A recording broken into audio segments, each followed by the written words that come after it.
Despite renewed optimism over the Eurozone, one EU nation isn't as hopeful for the future. Spain is preparing for another brutal year, with the government expecting jobless rates to rise further and the recession to bite down even harder. Jack Barton took to the streets of Barcelona to ask how the Spanish feel about the EU. This is the working-class suburb of San Andreu in Barcelona, where people have been affected by some of the toughest austerity measures in Europe. We're going to be talking to them about how they now see the great European project. First, I meet up with Gianluca Pagella, an Italian who came to Spain in the boom years when jobs were plentiful.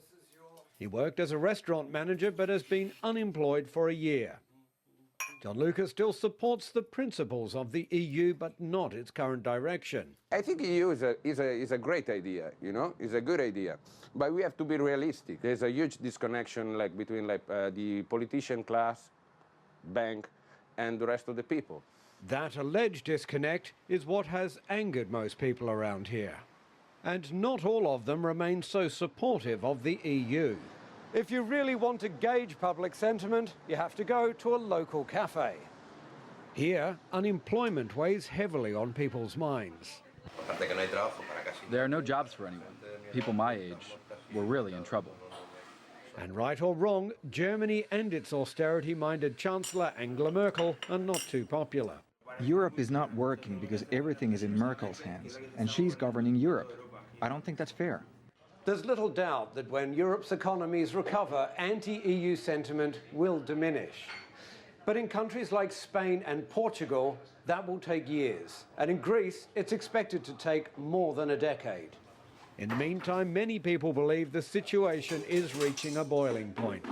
You can see the social situation is getting worse. People don't get any help and are becoming more and more desperate. They're on the street going through misery. A sentiment echoed by economists such as Gonzalo Bernardos. The way that things can be fixed these days is either by changing the economic policies in Europe or get out of the euro. Any other way will result in blood, sweat and tears. EU officials say 2013 will be the year that crisis-fighting policies are fully implemented and begin paying off. One thing is clear.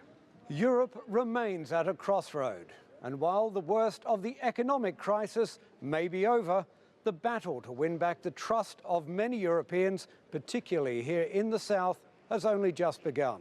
Jack Barton, CCTV, Barcelona.